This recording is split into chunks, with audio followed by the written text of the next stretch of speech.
I was just going about my usual morning routine, headed to work like any other day, when suddenly, I found myself surrounded by security. My crime? Pressing the wrong elevator button in the building I've been working in for months. Apparently, accessing the wrong elevator is now treated like a felony offense. Leading the charge was a bedazzled gatekeeper who had seemingly declared war on common sense. What unfolded after that wasn't just your run-of-the-mill office drama, it was so over the top, even HR would have needed snacks to keep up. If you've ever crossed paths with someone in the office who thinks enforcing the rules is a matter of national security, you're going to relate. Let me know in the comments if you've dealt with the workplace enforcer who turned chaos into a competitive sport. It was a typical Tuesday morning, calm and uneventful until everything suddenly imploded in the most absurd way imaginable. The lobby sparkled with polished marble floors and high glass windows. People wandered in, sipping coffee, unaware that a small storm was brewing. I walked in just like I had every morning for the past 6 months, a coffee in one hand, earbuds in, mid-conversation about our quarterly brand presentation. There's a certain comfort in daily patterns of the smell of the lobby brew, the nod from the front desk receptionist. Everything felt normal, which made what followed feel even more surreal. I missed all the red flags, the newly posted sign, the overly glittered desk nearby. I walked straight into the setup without a second thought. That's when I saw her for the first time, Katie Clark, stationed behind a desk that looked like it had been hit by a glitter bomb. She had just put up a fresh sign reading "Approved Elevator Access Only, Signed fittingly by K.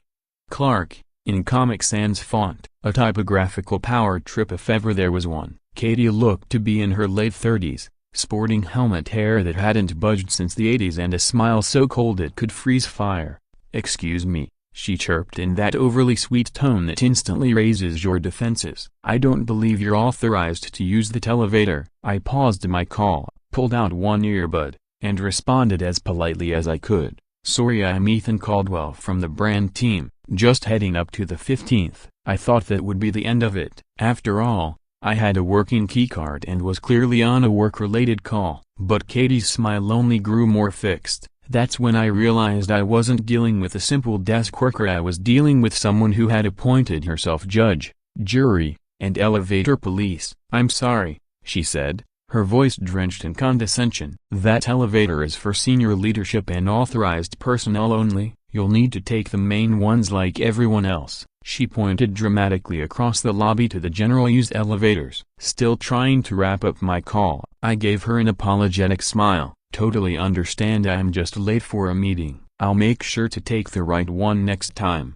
I swiped my card and stepped inside the elevator before she could say more. As the doors slid shut, I heard her gasp like I just set off an alarm. What I didn't know then was that Katie wasn't just another overzealous admin. She was the self-appointed head of the Tenant Oversight Committee, a title that seemed to carry as much actual authority as a mall cop, but that didn't stop her from treating it like a top-level government position. She'd taken it upon herself to oversee everything from who parked where to what seasonal copyright core was allowed, at turning everyday office life into a bureaucratic obstacle course, and I had just landed myself in her crosshairs. By the time I stepped off the elevator 15 minutes later, the damage was already done. As I crossed the lobby after my meeting, I spotted her deep in discussion with Greg Sullivan, our head of security, a decent guy in his 40s who looked like he'd rather be doing anything else. Katie was animatedly pointing in my direction, her hands flying as she spoke. I caught bits and pieces. "Violation, unauthorized, needs to be reported." "Mr. Caldwell," Greg called out as I neared the doors, his voice carrying the tired tone of someone who had been roped into nonsense against his will. "Can I speak with you for a moment?" What followed was so ridiculous, I genuinely wondered if it was all part of some hidden camera prank. Katie had apparently told Greg that I'd stormed past her and threatened her when she attempted to enforce building protocols. According to her, I was some kind of rogue employee with a vendetta against safety and structure. Greg, to his credit, looked uncomfortable even asking for my ID and badge, but he was following procedure. My heart wasn't racing out of fear, it was sheer embarrassment. The worst kind, the kind that happens in front of an audience. And what an audience it was. Morning foot traffic was peaking, and half the office had front row seats. I saw Diana Harper from Design frozen in place, coffee in hand, along with a dozen others watching me get treated like a trespasser in my own building. Katie stood proudly at her Sparkle station, basking in the attention like she'd just cracked a major case. I saw her whisper something to Greg about filing an incident report, and that's when it hit me. This wasn't a one-off. She wasn't just having a bad day, she was on a mission. As Greg reluctantly jotted down my details, I caught Katie's triumphant stare from across the lobby. She adjusted her rhinestone-studded glasses and smoothed down her synthetic blazer like she just won a medal. That's when the truth clicked. This wasn't about elevators or rules. It was about power. Simple, petty power. I had accidentally stepped on her imagined turf by not acknowledging her self-importance, and now I was paying the price. Little did I know, this was just her opening move. What followed would become the most absurd, overblown, and unforgettable office battle I'd ever experienced. What should have been a forgettable workplace moment, the kind you laugh about later over drinks, was about to spiral into something much bigger. Katie Clark wasn't done. Over the next few days, I came to realize that Katie Clark wasn't just enforcing rules. She had transformed the building's management into her personal empire, complete with restrictions strict enough to rival a maximum security prison. Diana filled me in over coffee the same morning. "Ethan, you seriously don't know what you've stumbled into," she said, nervously stirring her latte like it held the answers. "That woman has been ruling this place like a tyrant for months. She's got rules for everything: where you can park, what kind of desk decorations are acceptable, even what the lobby thermostat should be set to. People are scared to so much as cough near her." Diana had spent 3 years in the design department and had witnessed Katie's rise from a small-time event planner to the self-imposed czar of office control. "She used to plan parties," Diana said, her voice hushed. "Now she plans how everyone else lives." What she told me next sent a chill down my spine. Katie had already contacted Miranda Thompson in HR, painting me as a disruptive presence, as someone who deliberately ignored policies and might pose a risk to workplace safety. In her version of the story, I wasn't just someone who made a mistake with an elevator button. I was a problem, a threat to the office environment, especially to women. I couldn't believe what I was hearing. She had twisted a simple misunderstanding into something dark and damaging.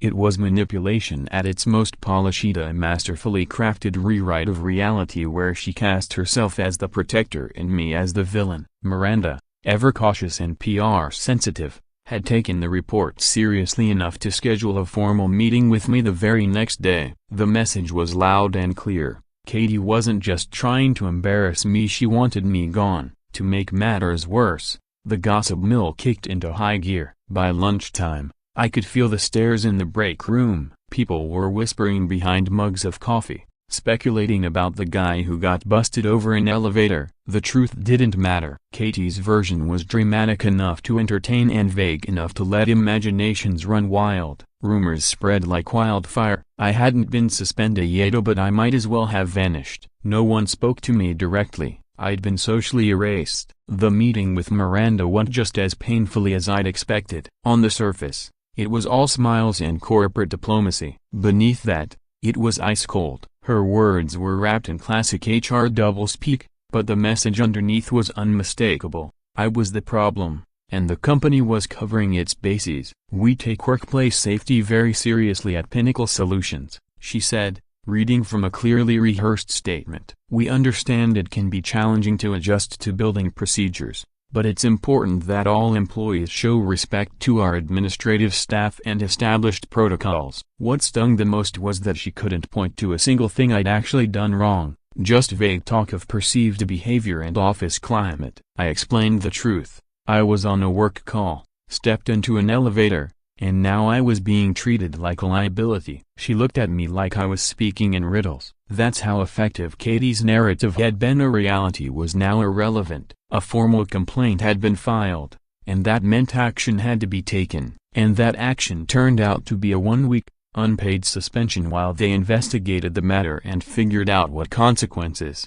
if any, were appropriate. I packed up my desk that afternoon, trying to ignore the hushed conversations and glances from coworkers. Katie had pulled it off flawlessly as she turned a passing incident into a full-blown HR case without needing a single piece of evidence. The consequences were real. The suspension was going on my record. It would likely destroy any shot I had at a promotion and brand me as a difficult employee for the rest of my career. Even if I kept my job, I'd always be remembered as the guy who supposedly harassed the building manager. As I left the building, I caught sight of Katie seated behind her glitter-covered desk, tapping away on her keyboard with a smug look of satisfaction. She glanced up, locked eyes with me, and smiled that same icy smile. "Have a nice day, Mr. Caldwell," she called sweetly. "I hope you've learned something from this experience." The way she said it made it obvious that this wasn't over. It was just the beginning. She'd found her target, and she wasn't going to stop until she either ruined my career or I pushed back. As I walked to my car in the parking garage, my hands were trembling partly from embarrassment, partly from anger. But one thing was clear. I was done playing defense. That moment changed everything. I decided I was going to uncover the truth about who Katie Clark really was. And more importantly, I was going to find a way to beat her at her own game. That suspension week wasn't spent relaxing or reflecting. It turned into a crash course in corporate reconnaissance, powered by Diana Harper and a network of frustrated employees who were just as tired of Katie's tyranny as I was. By Wednesday, Diana had texted me a bombshell. Katie was scheduled to lead a security training session in the main conference room. Officially, it was about teaching employees how to follow safety procedures and recognize potentially dangerous behavior. But according to Diana's contacts, the real agenda was something else entirely. Katie was planning to use me, my Cassie, as a cautionary tale, proof of what happens when someone dares to challenge her authority. Katie had managed to turn my public humiliation into a cautionary tale, an example for the entire company. "You have to see this," Diana whispered urgently when she called me that evening. She'd managed to sneak into the back of the conference room during Katie's training session and had secretly recorded portions of the presentation on her phone. "She put together this whole slideshow," Diana said. "It's all about how to spot threatening behavior and maintain workplace safety. But Ethan, she's using footage of you, and something's seriously off about it." She sent me a short video clip, and my stomach twisted as I watched. There I was on the building's security monitor, but something didn't add up. The footage had clearly been doctored. The timestamps didn't match the day of our encounter, and even the camera angle looked unfamiliar. Then I saw what Katie had done. She'd taken clips of me, completely harmless moments from different days, and stitched them together into a chilling montage. In her fabricated version of events, I wasn't just a guy going about his routine. I looked like I was loitering, stalking her desk, scanning the lobby like I was planning something. It was terrifyingly effective. She'd taken snippets of me checking my phone, waiting for an elevator, walking through the halls, and edited them into a sinister narrative. It wasn't slander, it was a cinematic lie, a horror reel built out of mundane moments. To anyone watching who didn't know the truth, it looked bad. The date in the corner matched the day of our argument, except it didn't. The lighting, my clothes, even the people walking by, all wrong. She'd tampered with the video. She'd staged a false reality. But what hit me hardest wasn't the footage itself. It was the audience's reaction. These were my coworkers, people I'd collaborated with for months, shared lunch breaks with, stayed late helping finish their presentations. And now, they were staring at the screen, brows furrowed, beginning to believe the fiction Katie had constructed. When a lie is told with enough confidence and wrapped in visual evidence, it doesn't matter what the truth is. People believe what they see. Katie stood before them like a prosecutor in a courtroom, guiding the audience through each manipulated clip. "You can see here," she said, pointing with a laser pen to my figure on the screen, "how the subject repeatedly violates building protocols. Notice the territorial behavior and the aggressive posture when approached by authority. This is exactly the kind of escalating threat our security policies are meant to neutralize."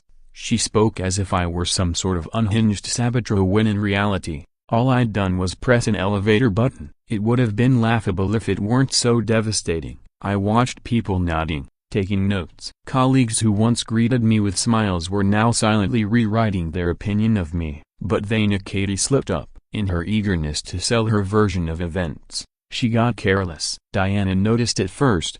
One of the video clips had a timestamp from 2 weeks before the day of the incident. Katie had presented it as if it occurred the same morning she filed the complaint. That tiny detail, easily missed by most, was the thread that could unravel her entire web. If the footage is manipulated, Diana texted, then this isn't just workplace drama, it's fraud, the kind that gets you fired or arrested. That's when help came from the last place I expected. Greg Sullivan, the security guard who had been ordered to escort me from the building, had apparently started asking questions. According to Diana, he was trying to reconcile what he remembered seeing that day with what Katie had shown during the presentation. Greg wasn't new to the job. He'd been in building security for over 20 years. He knew the difference between an actual threat and a performance designed to scare people. And more importantly, he had access to the original, uncut footage. He was starting to suspect Katie had taken liberties with the evidence. After the training session,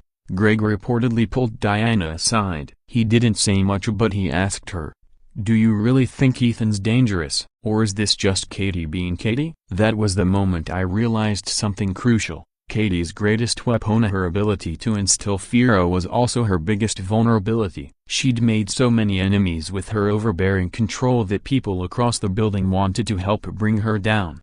They just needed a safe way to do it. Our plan was risky, but straightforward.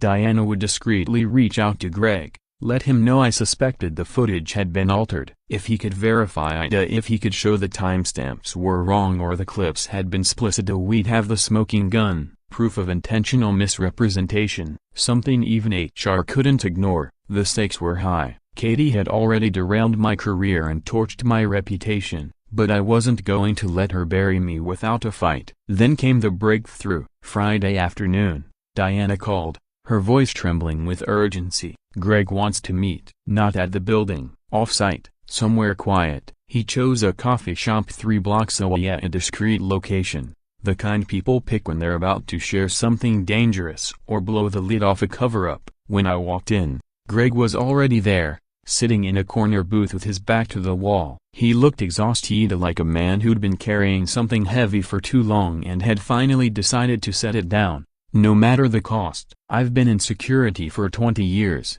Greg said without any small talk, ignoring his cooling cup of coffee. "And I've seen real threats, real situations, real danger. This?"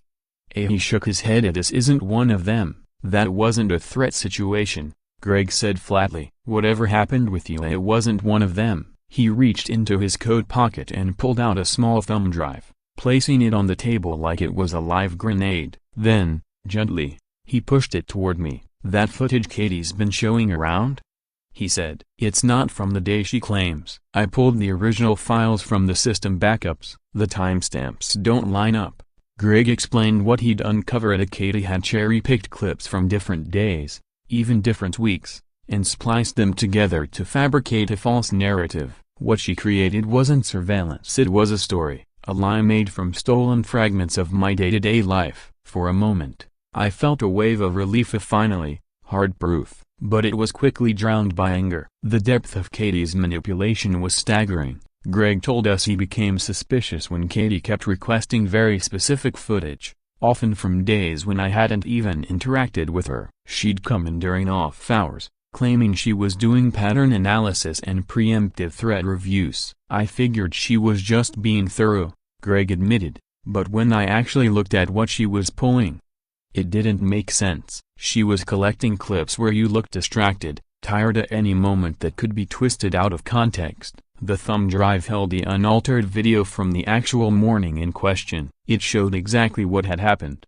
A short, polite exchange, me stepping into the elevator, and then walking away. That was it. But even more damning was what Greg had found in the security logs. The system automatically recorded every interaction with the video archive via who accessed what, when, and how. Katie's user ID had pulled dozens of files over the past several weeks. Her pattern was clear. She built an entire archive of out-of-context footage of me, piece by piece. Long before the so-called incident, she started building a case against you the moment she decided you were a threat. Greg said grimly, "This wasn't reactive. It was planned. It was overwhelming, incontrovertible, but Greg made it clear he was taking a serious risk. "If this comes back to me, I'm done," he said. "Katie's got influence, and she's ruthless, but I can't live with myself if I let this slide. I'm not going to be part of framing someone who's innocent." Diana asked if he'd be willing to present the evidence to HR or someone at the top. Greg shook his head. "No way. I need plausible deniability. If this goes public, it needs to look like you found the discrepancies, not like I handed you the bullet." He had a point. "So we came up with a plan, one that would let the truth speak for itself. We'd expose Katie's deception in a setting where she couldn't shut it down." That opportunity came faster than we expected. Apparently emboldened by the praise from her last session, Katie had scheduled a follow-up advanced threat training for Monday morning. This time, senior management would be in attendance. The announcement email made it clear she was planning to use my case as the centerpiece for her argument. She was seizing more control, presenting herself as the company's authority on security and behavior management. What she didn't know was we were preparing a counterattack. Diana's plan was elegant and gutsy. She got herself added to the presentation schedule under the guise of discussing new signage design for the building's security protocols. Her real objective: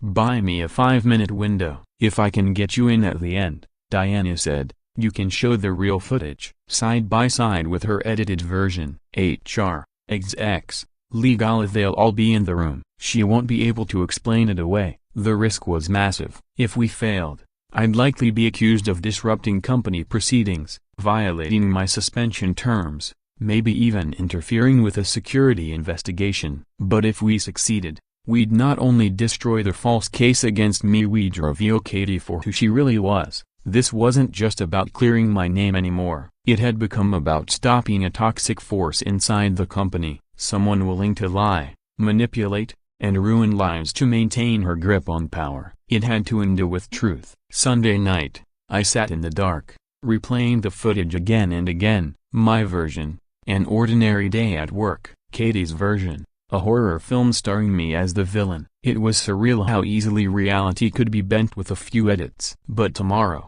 I'd show everyone what she'd done. I'd prove, beyond doubt, that Katie Clark was a liar. The only thing left to find out was, would anyone care enough to do something about it? By Monday morning, I was running on nerves and zero sleep. The moment of truth was here. Diana texted me at 6 a.m. with the final instructions. The meeting was set for 10 a.m. in the main conference room. Roughly 30 people would be attending. It was go time. Among the attendees were Miranda, 2 vice presidents, and the director of property management for the building. A serious eyes, serious stakes. "Katie's been here since 8, Diana whispered in our pre-meeting huddle. "She's got the whole 9 yards, charts, graphs, security incident stats of the works. She honestly thinks she's saving the building from some dangerous criminal." The irony wasn't lost on me. The self-appointed guardian of the workplace was, in reality, its greatest threat, at least to truth, fairness, and basic human decency. Our plan was simple. I'd arrive just as Katie was finishing her presentation. That's when Diana would announce she had some additional, relevant information to share. Technically, I wasn't even supposed to be in the building. Suspended employees were barred, but Diana had gotten clearance from Miranda under the pretense that new, case-relevant evidence had surfaced. What Miranda didn't know was that the new evidence wouldn't just affect the investigation, it would obliterate it. As I drove to the office with my laptop bag resting on the passenger seat, of Greg's thumb drive safely tucked inside, along with my own breakdown of the footage discrepancy, it felt less like going to work and more like walking into the final round of the most important trial of my life. The building's lobby felt charged, sharper, like it was holding its breath. Katie's sparkle-laden desk seemed to glint with judgment. The elevator where this whole ordeal began looked disarmingly normal. I took the stairs, partly to avoid running into Katie, partly because I needed a few extra moments to settle my nerves and focus. Diana met me on the landing just outside the conference room, her expression tight. "We have a problem," she said, pulling me into a side office. "Houston-level problem." My stomach sank. "Katie found out you were coming," she whispered. She moved her presentation up by half an hour and added a live demonstration of her security protocols. I think she's planning to have you escorted out before you get a chance to speak." It was classic Katia, paranoid, preemptive, and always 2 steps ahead. She had anticipated resistance and adjusted her narrative accordingly. But Diana was ready for that too. "She rushed it," Diana said. "In her scramble to stay ahead of you, she skipped her usual rehearsals and double checks. I think she's about to slip." If I could get into the room mid-presentation and point out the timestamp errors in real time, we could blindside her. She wouldn't have time to deflect or reframe the evidence. Risky? Absolutely. But sitting outside and letting her deliver the final blow uncontested wasn't an option. We decided Diana would go in first and try to create an opening during the JA. I waited near the side door, just out of sight, close enough to hear what was happening inside. Katie's voice carried. What I heard made my jaw clench. She was walking the room through my case like it was a perfect study in threat escalation. "If you review this footage," she said smoothly, "you'll see how the subject's behavior became increasingly erratic and unpredictable over time." A broken bar. She was narrating over her spliced video montage. The lines were so cleanly packaged, so rehearsed, that the audience was leaning in, eager, attentive. "This is exactly why early intervention is crucial," she continued, "to prevent these situations from turning into something more dangerous." The questions started rolling in. Miranda voiced concern about whether the current security measures were robust enough to prevent future threats. Another executive asked whether law enforcement should have been involved from the beginning. The room was tense and serious. Everyone seemed to fully believe her version of events. It didn't matter that it was fiction. It was compelling fiction. Then, it happened. Someone asked Katie to explain the time linear when, exactly, the behavior in the video occurred. She launched into her answer with confidence. "It all unfolded over the course of that morning," she said. "You can see the pattern clearly escalating in the hours leading up to the confrontation." There it was, the opening. I had spent all weekend checking those timestamps. Her montage was a Frankenstein's monster stitched together from clips taken days, even months apart. She was showing a moment of me looking at my phone during a conference call as evidence that I was surveilling the building. Then, Diana's voice cut through the air like a sharp blade. "Sorry to interrupt," she said coolly, "but I believe there may be some discrepancies in that footage that this group should be aware of." That was my cue. I took a steadying breath, grabbed my laptop bag, and stepped into the conference room like I belonged there. The effect was instantaneous. Katie's face drained of color. Miranda shot to her feet in surprise. A few attendees glanced around in confusion, trying to figure out what was happening. But Diana was already at the Avenue console, connecting my laptop to the main display. I had the footage loaded and ready to roll. Before anyone calls security," I said, addressing the room with every ounce of composure I had left, "I think you all deserve to see what the actual security footage shows compared to what you were just presented." The next few minutes would decide everything. Either I'd walk out of that conference room with my name cleared or in handcuffs. But finally, I had a chance to speak with evidence that couldn't be spun or silenced. The moment my laptop synced with the screen, the atmosphere in the room shifted. Katie froze. Miranda leaned over to whisper something urgent to Pat, probably weighing the option of calling security. But Diana was already in motion, calm and unwavering. "I think everyone here needs to see this,"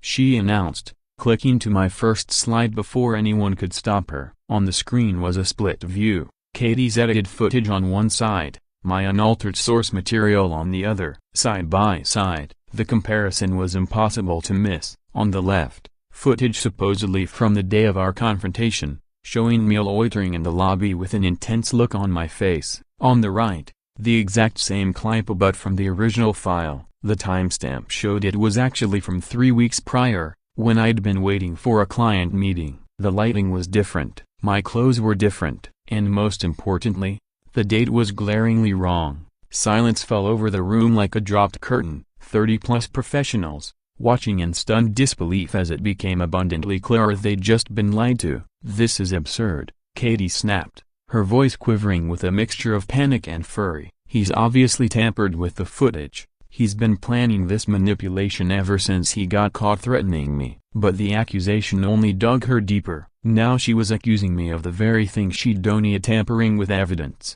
The irony was so thick it practically buzzed in the air. I noticed several attendees jotting furious notes, and none of them in Katie's favor. I clicked to the next slide, a detailed breakdown of every video clip Katie had presented, each one listed with its original timestamp, the date accessed, and the actual event it depicted. Every clip used in Miss Clark's presentation, I explained, my voice steadier now, was pulled from a different date than the one she claims. Some were from weeks or even months earlier. None of them relate to the day of the incident. I let that hang in the air for a moment before continuing. She's fabricated a narrative using out-of-context footage and stitched it together to portray a version of events that simply never happened. That's when Katie detonated her own credibility. Instead of retreating or attempting damage control, she doubled down a hard, "Fine," she barked, standing abruptly. Her hand shook as she pointed at the screen. "You want to see the real footage? I'll show you what happened that morning." She fumbled with her remote and began clicking through her files, presumably looking for the raw,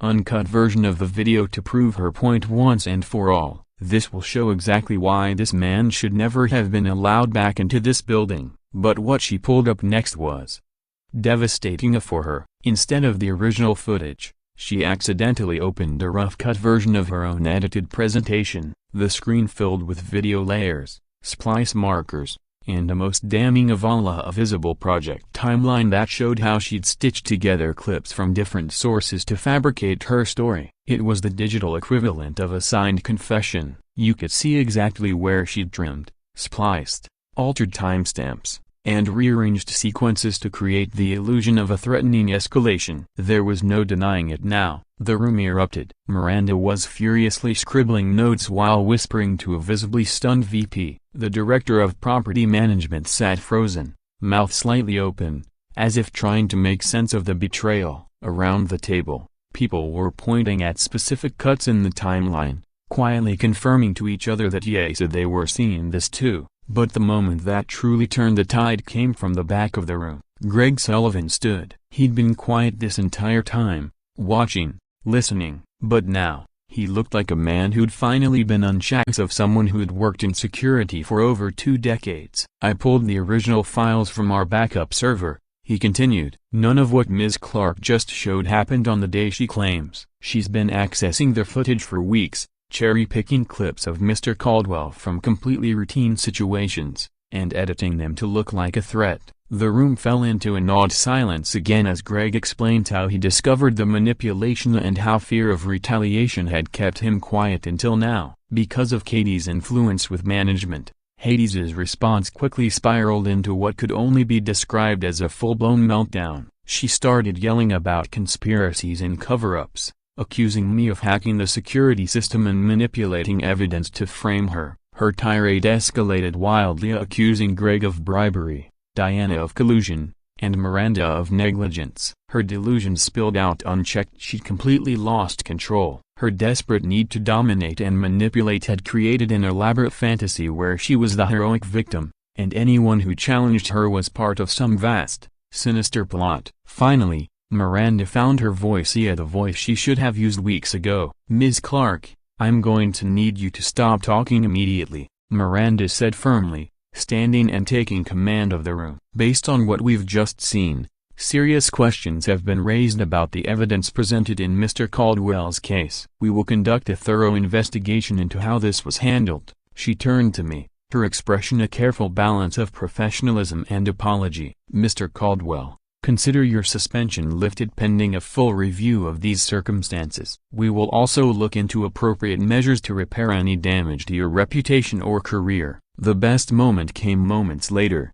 when the property management director stood up and addressed Katie directly. "Ms. Clark, effective immediately, your access to the building's security systems is revoked. Your position on the Tenant Oversight Committee is terminated. We are initiating our own investigation into potential fraud and evidence tampering. Depending on our findings, this matter may be referred to law enforcement." Katie's face cycled through 5 different shades as the full weight of her situation sank in. In less than 30 minutes, she'd gone from building dictator to unemployed fraud suspect. It was beautiful to watch. As the meeting broke up, Colleagues came over to apologize, visibly shaken by what they'd witnessed. Diana practically glowed with satisfaction, and even Greg managed a small smile as he shook my hand, quietly glad the truth was finally out. But the most satisfying sight was Katie herself, gathering her things from the conference room. Her hands trembled as she tried to maintain some shred of dignity while every eye in the room bore into her like she was some exotic criminal.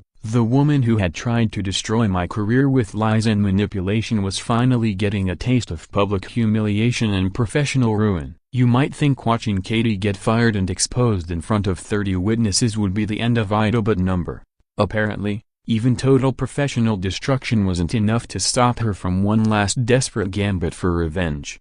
Over the next week, as news of her fraud spread through the building and beyond to our business network, Katie apparently decided that if she was going down, she was taking me with her. What followed was petty, vindictive, and shockingly brazen. It began with anonymous emails sent to every employee at Pinnacle Solutions plus my professional contacts and even my family members. The messages claimed I was a dangerous individual who manipulated evidence and threatened innocent people to cover up my own criminal behavior. The emails were filled with vague but ominous language, alleging I'd fooled everyone with fake evidence, and warning that the real truth about my violent tendencies would soon come to light. The addresses were untraceable, but the messages were clearly written by someone who knew our office inside and out. The second wave of attacks was even more sophisticated. Someone created fake social media profiles using my name and photo, posting angry rants about workplace harassment and making threats against former colleagues. The posts were designed to look like the breakdown of a man exposed as a fraud,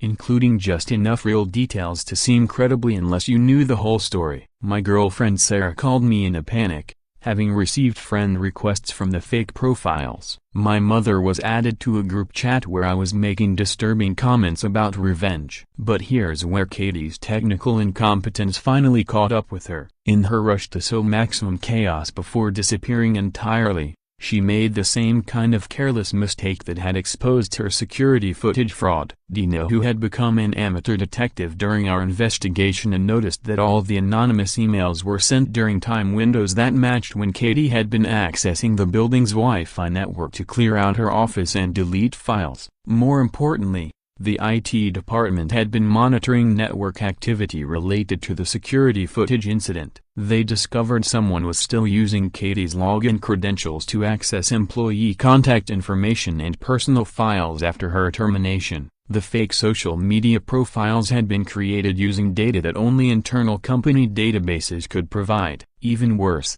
the timing of the posts matched documented access logs from Katie's still active company laptop, apparently hidden away instead of returned as required. The breakthrough came when Diana convinced someone in IT to run a forensic analysis on the anonymous emails, looking for hidden metadata that might reveal the sender. What they found was the smoking gun. Every anonymous email contained a unique identifier code automatically embedded in files created on company computers, even when saved and sent from external accounts. Each email had Katie's employee ID hidden in the metadata. It was a digital fingerprint proving she'd crafted the harassment campaign using company resources. When Miranda called me with the news, I could hear both amazement and disgust in her voice. "Mr. Caldwell, I've been in HR for 15 years. And I've never seen anything like this," she said. "This woman spent her last days with building access using company equipment to orchestrate a harassment campaign against you. We're not just talking about employment termination anymore,"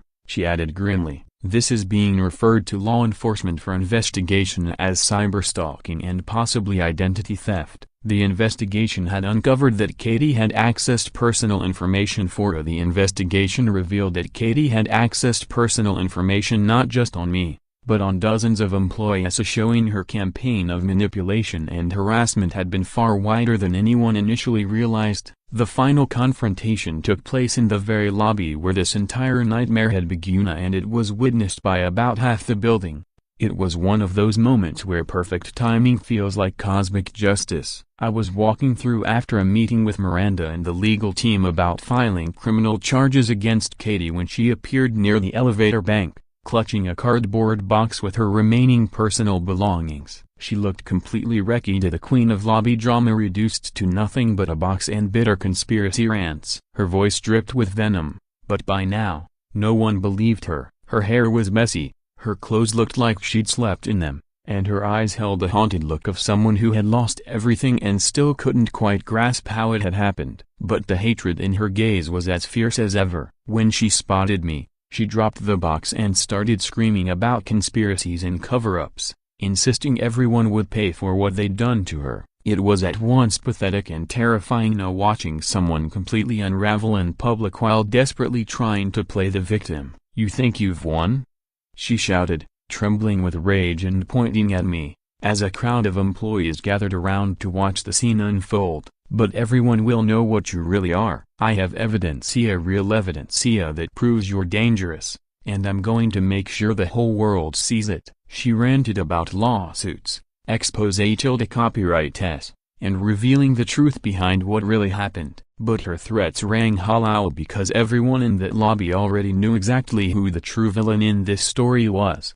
Greg appeared from somewhere, gently but firmly guiding her toward the exit as she kept screaming about corruption and frame-ups until the doors shut behind her. What happened next exceeded all my expectations. Katie was arrested just 2 days later on charges related to cyberstalking and computer fraud. The tenant committee was disbanded after management admitted it had become a tool for harassment. Miranda personally apologized for the company's mishandling of the situation and offered me a promotion with a significant raise to make up for the damage to my career and reputation. Most satisfying of all, the story spread through our industry as a cautionary tale about workplace harassment and the importance of verifying evidence before taking disciplinary action. 6 months later, I'm happy to report that life at Pinnacle Solutions has returned to normal with one notable improvement. There's no longer a glittery desk in the lobby where petty tyrants can set up kingdoms of nonsense. Elevator access signs have been replaced with simple directions. Security protocols have been streamlined to focus on real threats,